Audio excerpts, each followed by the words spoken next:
Welcome again, all of you, to this online lecture series.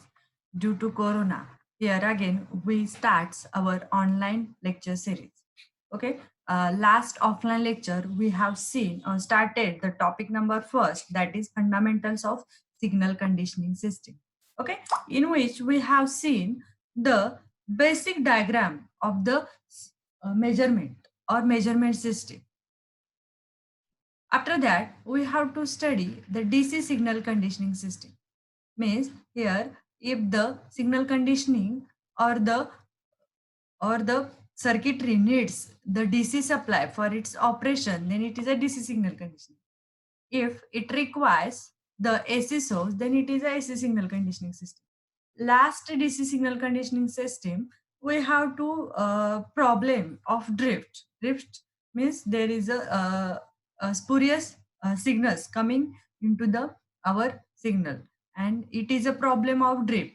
To avoid the problem of drift, we can solution of the uh, take the DC drift free or low DC drift DC amplifier. Okay, so we have to switch next signal conditioning system, and that is a AC signal conditioning system. Okay, last diagram and this diagram, only difference of the here in last diagram we have to use DC amplifier, here we have to use AC amplifier.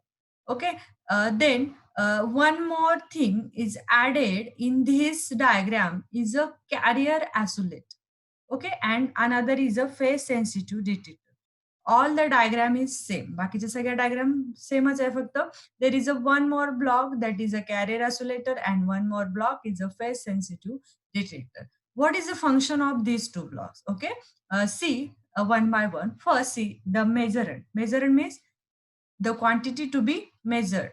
It is called as a measurand, that is given to the transducer. Transducer converts one form of energy into the another form of energy.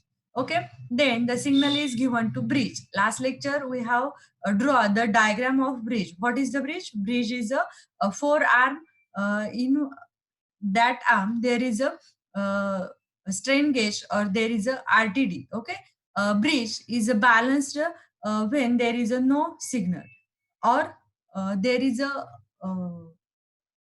म्हणजे bridge हा अगोदर balance करून घेतो prior prior taking the readings. We can balance the bridge, and if there is a changes in parameter, then it gives a reading y unbalancing bridge. म्हणजे balance जो bridge आहे तो unbalance होणार आहे आणि आपल्याला काहीतरी रिडिंग मिळणार आहे. Okay, that is given to the calibration and zeroing network. Actually it is a when there is a no signal, then it is a zero. That's why there is a calibration and zeroing network. It is given to the AC amplifier. AC amplifier, what is the function of AC amplifier? AC amplifier amplifies the AC signal. Okay, amplifier means to increase the strength of the signal. And there is a power supply. Okay, here there is a power supply, and there is a block of carrier oscillator. The function of carrier oscillator is to give the stable carrier for the signal. When the signal is coming from bridge, it is a or for the bridge there is a carrier oscillator. Means after or the output of bridge amplifier is a carrier modulated signal. Means signal is modulated after the bridge नंतर signal तुमचा काय होणार आहे, modulate होणार आहे. Modulation तुम्ही शिकलेलं आहे लास्ट सेमला. ओके, मॉड्युलेशन म्हणजे काय होणार आहे की तुमचं कॅरियर सिग्नल आणि सिग्नल फ्रिक्वेन्सी मिक्स झाले की तुमचे काय होते, मॉड्युलेशन होतं आणि that is given to the calibration and zeroing network. Here the transducer are of the variable resistance or variable inductance type. For the DC signal conditioning system, म्हणजे DC signal conditioning system जर घेतली तर तिथं जो काही transducer असतो तो generally variable resistance type असतो. But here in case of AC signal conditioning system, the transducers is of the variable resistance or the variable inductance type. Okay, here the carrier oscillator is a 50 kilohertz to the 200 kilohertz. म्हणजे इथे जी काय carrier frequencies we have needed is a range between the 50 kilohertz and the 200 kilohertz. The carrier frequencies are much higher, at least 5 to 10 times the signal frequency. Means those signal frequencies, there is a signal frequency and carrier frequency is a 5 to 10 times more than that of the signal frequency. म्हणजे इथे जी काय कॅरियरसाठी जी काय frequency लागणार आहे ती frequency 5 ते 10% नी 5 ते 10 पटीने जास्त पाहिजे कुणापेक्षा तर सिग्नल फ्रिक्वेन्सी. ओके, तर आणि तरच तुमचं मॉड्युलेशन होऊ शकतं. Okay, the output of transducer is applied to the bridge circuit. आता मी मगाशी सांगितले की ट्रान्सड्युसरचं जे काही आउटपुट आहे that is given to the bridge circuit whose output is amplitude modulated carrier signal. म्हणजे अँप्लिट्यूड मॉड्युलेशन होऊन याचं आउटपुट तुम्हाला इथं येणार आहे. This amplified output is amplified by this amplitude modulated signal is amplified by AC amplifier. AC अँप्लिफायरने काय होणार तिथं amplification होणार आहे. This amplified modulated output is then applied to phase sensitive detector or demodulator. Means upon the signal coming from the bridge, it is a modulated signal. If it is amplified, then it is given to the phase sensitive detector. What is the function of phase sensitive detector? To demodulate the signal, means to remove the carrier signal. Those attached with the signal frequency at the bridge. म्हणजे ब्रिजच्या आउटपुटमध्ये जे काही तुमच्या signal फ्रिक्वेन्सीमध्ये carrier signal mix झालं होतं म्हणजे मॉड्युलेशन झालं होतं ते मॉड्युलेशन डिमॉड्युलेट करायचं काम किंवा सिग्नल डिटेक्ट करायचं काम या फेज सेन्सिटिव्ह डिटेक्टरचं आहे. ओके, धीस प्रोड्युसेस म्हणजे याचं आउटपुट काय येणार आहे बघा, परत याचं आउटपुट येणार आहे DC output. This produces A DC output that indicate the direction of the parameter change in the bridge output. आणि त्याची जे काही डायरेक्शन आहे ती डायरेक्शन काय ठरवते तर पॅरामीटर चेंज, जे तुमचं पॅरामीटर चेंज होणार आहे. सपोज तुमचा हा व्हेरिएबल रिएक्टन्स असेल किंवा व्हेरिएबल रेजिस्टन्स टाईप असणार. Okay, here in a carrier system amplifier frequency drift and presence of spurious signals are not so much problem. म्हणजे इथं तुम्हाला आता ड्रिपचा प्रॉब्लेम येणार नाही, फ्रिक्वेन्सी स्पुरियसचा प्रॉब्लेम येणार नाही, पण काय प्रॉब्लेम येणार आहे तर there is a very much difficult to obtain the stable carrier oscillator than a DC stabilized source. म्हणजे तुम्हाला डीसी स्टॅबिलाइज सोर्स सहजपणे अवेलेबल होऊ शकतो. We can easily obtain the DC stabilize source but we cannot easily obtain the stabilized frequency. म्हणजे मी तुम्हाला सांगितले की कॅरियर ऑसिलेटर मध्ये कॅरियर ऑसिलेटरचं काम काय की फ्रिक्वेन्सी तयार करणं. तुम्हाला सिग्नल फ्रिक्वेन्सीपेक्षा 5 ते 10 पटीने जास्त फ्रिक्वेन्सी तुम्हाला पाहिजे फॉर द मॉड्युलेशन. आणि हे मॉड्युलेशनच्या फ्रिक्वेन्सी तयार करण्याचं कामच कसं आहे याच्यामध्ये डिफिकल्ट आहे. म्हणजे याचा डिसएडव्हान्टेजेस म्हणूयात किंवा there is a drawback of AC signal conditioning system. Here we can not easily obtain the stabilized frequency.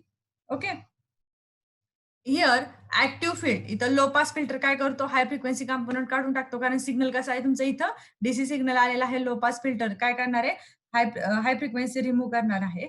इथं आपण active filters can be used reject frequency and prevent overloading of the AC amplifier. इथं जे काही AC amplifier आहे त्या AC amplifier च्या अगोदर आपण ऍक्टिव्ह फिल्टर्स पण वापरू शकतो की जर काय करू शकतोय तर जे काही फ्रिक्वेन्सी आहे जे आपल्याला लागत नाही त्या फ्रिक्वेन्सी रिजेक्ट करायचं काम करून एसी अँप्लिफायरवर जो काही लोड येणार आहे that can be avoided using that active filters. Okay, आता इथं फेज सेन्सिटिव्ह डिटेक्टरचं काम काय आहे तर filter out carrier frequency from the data signal. म्हणजे डेटा सिग्नल बरोबर जे काही मॉड्युलेशन मध्ये ते मिक्स झालेले आहेत ते काढून टाकण्याचं काम कुणाचं आहे फेज सेन्सिटिव्ह डिटेक्टरचं असणार.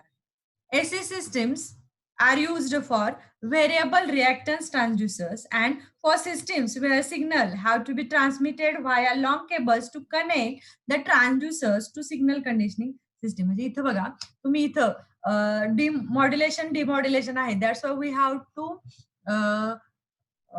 communicate one signal from another place using this AC signal conditioning system. म्हणजे डीसी सिग्नल कंडिशनिंग सिस्टीम मध्ये असं काही नव्हतं की डीसी सिग्नल घेत होतो डायरेक्टली आणि त्याचं कंडिशनिंग करत होतो आणि आउटपुट घेत होतो. But in case of AC signal conditioning system, we have to use the modulation technique. That's why we have to communicate one signal from the another or a far means at a distance from one place to another place. म्हणजे AC signal conditioning सिस्टीमच्या सहाय्याने जर तुमचा transducer एका साईडला असेल आणि दुसऱ्या साईडला तुम्हाला सिग्नल आउटपुट पाहिजे असेल तर याच्या सहाय्याने तुम्ही मॉड्युलेशन करून तुम्ही हे वापरू शकता. ओके, लक्षात आलं का एसी सिग्नल कंडिशनिंग सिस्टीम? महत्वाचं काय आहे एसी सिग्नल कंडिशनिंग सिस्टीम मध्ये की कॅरियर ऑसिलेटर आहे. कॅरियर ऑसिलेटरची फ्रिक्वेन्सी किती सांगितली? 50 किलोहर्ट्झ ते 200 किलोहर्ट्झ आहे. त्यानंतर काय सांगितले? Carrier oscillator frequency is more than that of the signal frequency 5 to 10 times. Here the bridge gives the output of a amplitude modulated signal and phase sensitive detector. त्याचं काय काम आहे? To remove or to suppress the carrier signal from the signal, and then the signal is in the form of DC and low pass filter out the high frequency component and gives the low frequency signal, means the DC signal. म्हणजे इथं डीसीच पाहिजे आपल्याला, लक्षात घ्या DC सिग्नलच घेतोय आपण. फक्त काय करतोय तर डीसीचं कन्व्हर्जन थोडक्यात एसी मध्ये करतोय. एसी मध्ये होत नाही ऍक्च्युली, बट मॉड्युलेशन मध्ये मॉड्युलेटेड सिग्नल मध्ये करतो आणि त्याचं परत कन्व्हर्जन आपण काय करतोय डीसी सिग्नल मध्ये करतो. ओके, आय थिंक तुम्हाला हे समजलेलं आहे AC signal conditioning system. Okay, then next is a data acquisition and conversion system. Okay, see the diagram. What shows this diagram? This diagram shows there are the 4 sample and hold circuit. S/H means sample and hold circuit. And there is a one block that is an analog multiplexer. And there is a to D converter and digital output. Or for this operation, we have to need a control signal and here, sorry, control unit, and here we have to a control unit. Okay, काय होते याच्यामध्ये?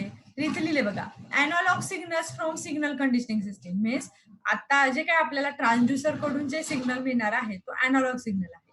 That is given to the sample and hold circuit. आता sample and hold circuit I think तुम्ही SY मध्ये शिकलाय, गेलेला आहे तो शब्द, तरी मी सांगते की सॅम्पल अँड होल्ड सर्किटचं काम काय आहे तर samples the various inputs at a specified time and holds the voltage levels at their output while analog multiplexer performs the TDM operation between different data inputs. म्हणजे काय काम आहे सॅम्पल अँड होल्डचं? To samples the various inputs at a specified time. म्हणजे specified time साठी suppose sample and होल्डचं पहिला जर सिग्नल असेल तर याचं काय काम आहे की पहिल्या 1 सेकंड साठी त्यांनी सॅम्पल्स करायचे आणि 1 सेकंड झालं की एक त्यातलं सॅम्पल्स त्यांनी काय करायचं पुढे पाठवायचं. म्हणजे परत दुसऱ्याचं तसंच की 1 सेकंड साठी सॅम्पल्स करायचे आणि नंतर पुढे पाठवायचं. 1 सेकंड साठी करायचे पुढे पाठवायचं. म्हणजे सॅम्पल अँड होल्डचं नावातच आहे की सॅम्पल्स करायचे फॉर अ स्पेसिफाईड टाइम आणि सिग्नल पुढे काय करायचं आहे पाठवायचं. ओके, त्यानंतर जी नेक्स्ट स्टेज वापरली आहे that is a analogue multiplexer. What is the function of analogue multiplexer? Multiplexer झालेलं आहे फर्स्ट इयरला. ओके, मल्टिप्लेक्सरचं मिनिंग काय आहे? Multi means many. Many signals घ्यायचे आणि आउटपुट मात्र किती असतं? एकच. म्हणजे many to one means multiplexer. Okay, what is the function of multiplexer? Analogue multiplexer. Analogue multiplexer मध्ये मेनी सिग्नल्स घेतात आणि एक सिग्नल आउटपुटला देतात.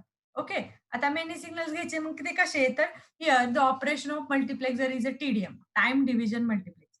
म्हणजे काय करतो तो तर ठराविक वेळेसाठी सगळे आहे. सपोज आपण म्हणलं की 5 सेकंडसाठी त्यांनी सगळे सिग्नल्स घेतात. पण depending upon the control unit तो काय करतो? एक सिग्नल काय करतो पुढं पाठवतो. ओके, TDM मीन्स काय? Each channel is sequentially multiplexed for a certain specified time. That is, each channel is time shared. Channel कसं आहे? प्रत्येक टाइम शेअर्ड आहे. The timing of various input channels are controlled by control unit. म्हणजे तुम्हाला माहिती आहे की तुम्हाला सिलेक्ट लाईन्स होत्या मल्टिप्लेक्सरला. ओके, इथं कंट्रोल लाईन्स काय करतो? कंट्रोल युनिट काय करतो? Controls which output is which input is at the output is decided by the control unit. Here analog multiplexer is out the type of TDM, that is time division multiplexing. Means there are the 4 signals at the input. Only out of 4 inputs we can take one output at the output of analog multiplexer using control unit. Okay, here A to D converter. A to D converter काय आहे तुमचा तो? Analog to digital converter. Means signal कसा आहे सगळा? All signal is in the form of analog. Then we can convert this signal into the analog to digital converter. And here output is in the digital output. 4 line काढलेले आहेत. It is a 4 bit or it is a n bit or it is a 8 bit. Okay. And for operation of A to D converter, analog multiplexer and sample and hold, there is a unit called as a control. Okay. It is a simple data acquisition and conversion system. म्हणजे कसं होतं हे? आता ह्याचा topic तुम्हाला नंतर आहे.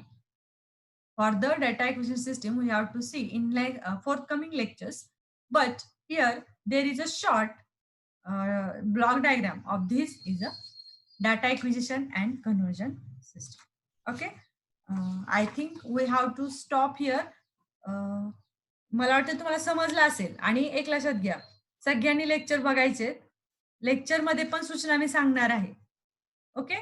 तर सूचना अशी आहे की आपल्याला सेमिनार्स कंडक्ट करायचे होते. बट कोरोनामुळे आपण ते करू शकत नाहीये ऑफलाईन. मग मी त्यासाठी एक काय सांगितलं होतं, की तुम्ही काय करा, प्ले स्टोअरला जाऊन ए टू झेड रेकॉर्डर डाउनलोड करा. आता ए टू झेड रेकॉर्डरमध्ये काय होते, त्याच्यामध्ये सेटिंगमध्ये जाऊन तुम्ही कॅमेरा चालू केला, की तुम्ही त्याच्यामध्ये दिसताय. तुमच्या पीपीटी तुम्ही ऑलरेडी बनवलेले आहेत. काय करायचं, तर चालू करायचं व्हिडिओ, पीपीटी ओपन करायचा आणि 15 मिनिटाचं एक सेमिनार तुम्ही त्याच्यामध्ये द्यायचा आहे. ओके. त्याबरोबर तुमचा सेमिनार रिपोर्टही तयार ठेवायचा आहे. जेव्हा तुम्ही कॉलेजला येताल, 8 तारखेला असेल, त्यावेळेस तुम्हाला ते जमा करायचं. ओके. तर तुम्हाला मी साधारण 8 तारीख देते जमा करण्याची. मी मेल आयडी सांगते. मेल आयडी WhatsAppला सेंड करते तुम्हाला. त्याच्यावरती तुम्ही मला तुमचे लेक्चर्स रेकॉर्ड करून पाठवायचे. एजेड रेकॉर्डर घ्या किंवा काहीकांना रेकॉर्ड करायला येत नसेल, तर तुमच्याकडे कॉम्प्युटर असेल, तर कॉम्प्युटरवरती ती डिस्प्ले करा आणि कॉम्प्युटरवरती डिस्प्ले करून तुम्ही काय करायचं, कुणाला तरी व्हिडिओ काढायला लावायचा. तुम्ही तिथं साइडला उभं केलं तरी चालेल किंवा दुसरी पद्धत म्हणजे Zoomमध्ये. Zoomमध्ये सुद्धा तुम्ही रेकॉर्ड करू शकताय. जसं मी तुमचं आता लेक्चर घेते. फक्त मी का दिसत नाहीये, कारण माझं लेक्चर हे 20-25 मिनिटाचं असतं. त्याने काय होतंय, की साईज वाढत जाते. पण तुमचं 15 मिनिटाचं आहे, त्यामुळे तुम्ही त्याच्यामध्ये दिसला पाहिजे. तुम्ही व्हिडिओ ऑन करायचं आणि 15 मिनिटाचं लेक्चर द्यायचं. ओके. तर it is all for our today's point, that is AC signal conditioning system, data acquisition and conversion system, and the instructions related to the seminars. Okay. Thank you.